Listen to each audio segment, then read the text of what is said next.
Hello, my name is Eva and I run an account called Notation is Great on Twitter. So a couple of weeks ago, while the world was entering lockdown because of the COVID-19 crisis, a few of my followers showed an interest in me offering some kind of notation classes or tutorials. So after considering a few options, I decided to make a few videos covering different kinds of notations. So this is the first video, and for this first video I have decided to cover a very special type of notation which is called Dacian notation. And you can see an example of that here.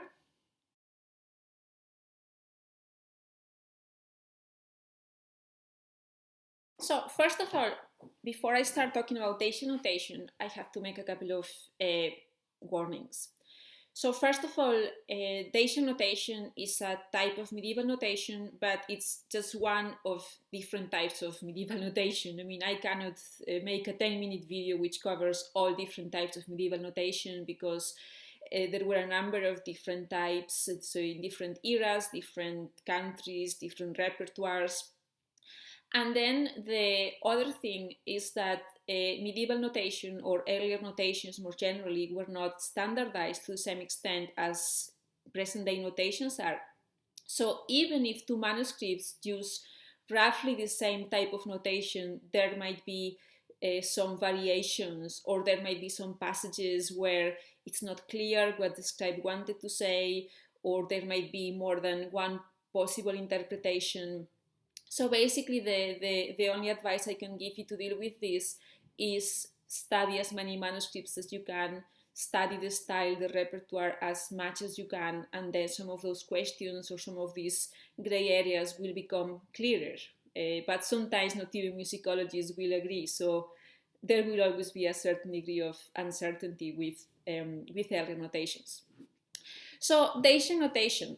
This is a very interesting kind of notation because, first of all, it's one of the earlier notations that we have in medieval music. So it's from the late 9th and 10th centuries. So it's quite early in the day. Second, it's also interesting because it's a notation that we find mostly in music treatises. So treatises which told people about music. But we don't find it so often in actual manuscripts which were intended for people to sing from.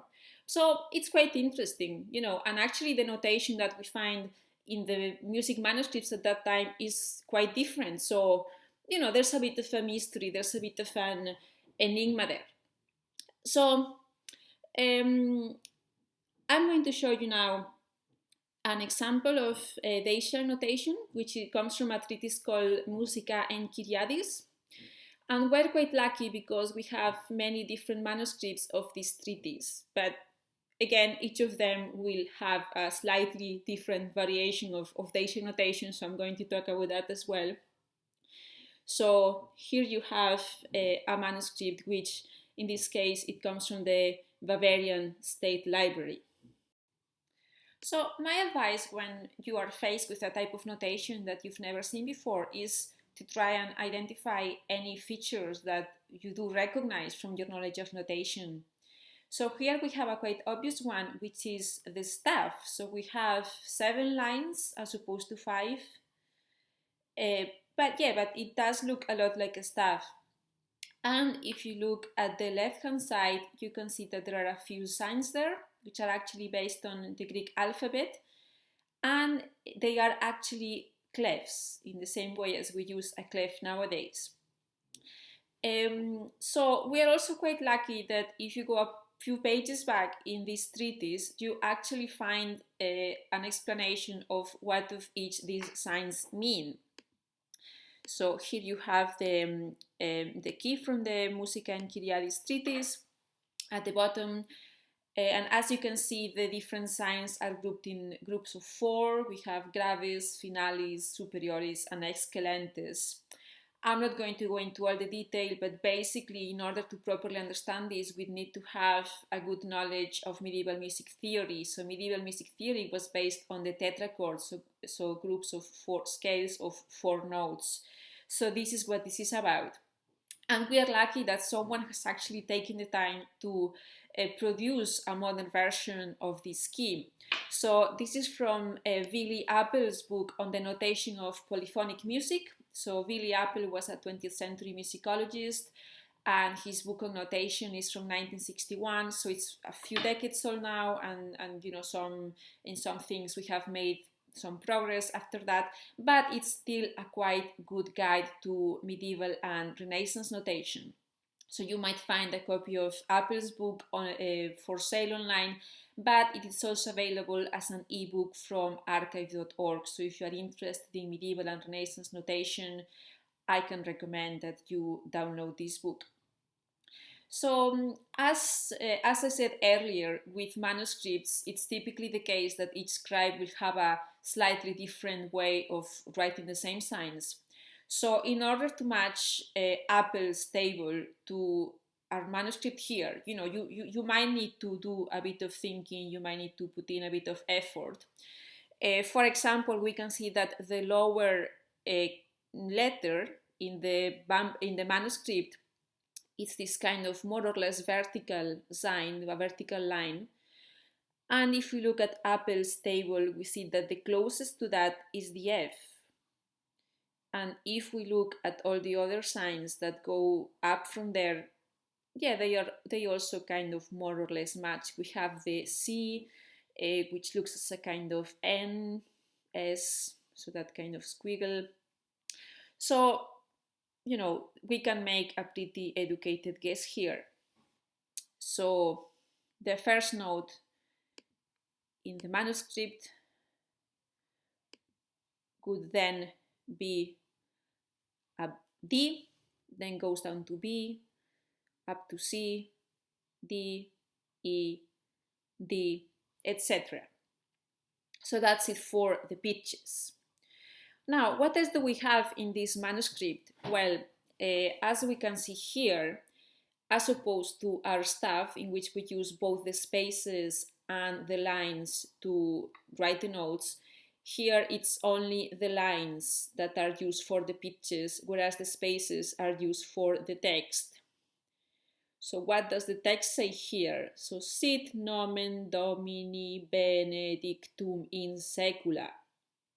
So with any kind of earlier medieval Renaissance notation, it can be quite useful to have a knowledge of paleography, so old handwriting, and of Latin as well. So basically what this means is let the name of the Lord be blessed throughout the centuries. So that's what it means. And what else do we have here? Well, we can see that there are some lines that connect the syllables of the word.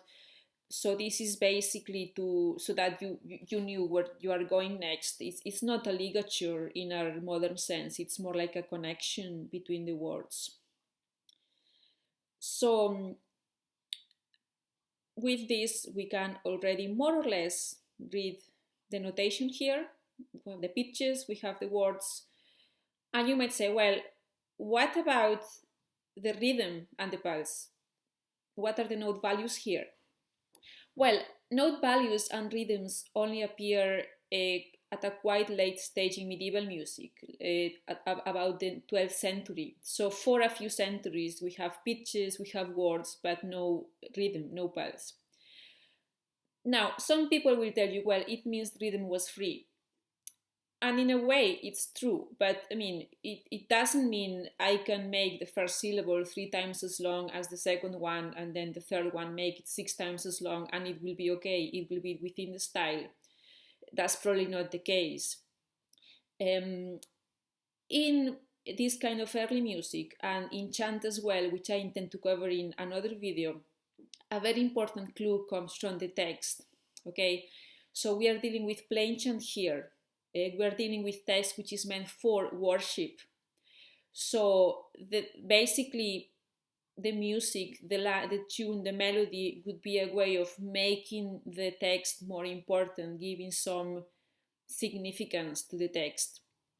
So basically we think, I mean, musicologists think that the rhythm would be very influenced by the cadence of the text, the rhythm of speech. So for example, in a line like this, sit nomen domini, so nomen domini are stressed syllables, so we can presume that you could maybe make them a bit longer or give them a bit of an accent. Important words, again, you would give them some significance in some way, maybe sing them slower, sing them louder. I mean, again, a lot of these will be assumptions, guesses, but this notation doesn't give us an indication of rhythm, of pulse, of note values, and text is the best thing we have to make guesses. So as I said earlier, with Dacian notation, as is the case with other earlier notations, you have variations between different manuscripts. So I'm going to show you one such variation. So this comes from a manuscript in the Heidelberg Library. And as you can see, it looks much more colorful. Okay, so visually it's perhaps more pleasing. I mean, of course, all of this would depend on how much money they had available to manufacture these manuscripts, or how important it was for them to, to really make these manuscripts. But other than that, it looks pretty similar. So on the left, you have these signs, you have this staff, which in this case it's just 5 lines. Of course, this would depend on the range as well that you wanted to notate. And another difference is that you don't have lines connecting every syllable of the words. So you have laudate, so you have a line connecting to us, so meaning that you have this syllable which is sung over 2 words. And this is another manuscript of Musica Enchiriadis. So as you can see, again, the signs look slightly different, the Greek letters. What you have here on the left-hand column as well, which is quite interesting, is the difference between tones and semitones. So you know where you have a tone T or a semitone S between 2 different notes of the scale. Now you can say, well, this is redundant in a way, because if you know which note is which, then you know where the tones and semitones are. So that's true, but maybe considering that this was a treatise for people learning music, maybe they didn't really trust that people would exactly know on the spot where semitones and semitones were. So other than that, here again we have the lines connecting the syllables, rex celi domine, maris undisoni, and you can also see a second voice. So you can see that the first voice starts rex celi domine, and then at that point the second voice has domine maris undisoni. So so this is meant to notate polyphony, so it's a polyphonic texture. As you can see, the voices move more or less in parallel. They move in parallel for, a significant time. Not always, not at the beginning or at the end, but basically this is one of the earliest examples we have of notated polyphony. So this was my very brief introduction to Dacian notation. So this should give you the tools to go and find the manuscripts and maybe try some of your own transcriptions. So I would like to ask you, if you have learned something from this video, to consider making a donation to one of the several charities and funds which are trying to offer some help for musicians who have lost engagements during because of the coronavirus crisis. So I have posted a couple of links below from my own country, the UK, but there may be other options in other countries. So please consider doing that. It would be much appreciated. So other than that, thanks for listening, and I hope you've enjoyed this video.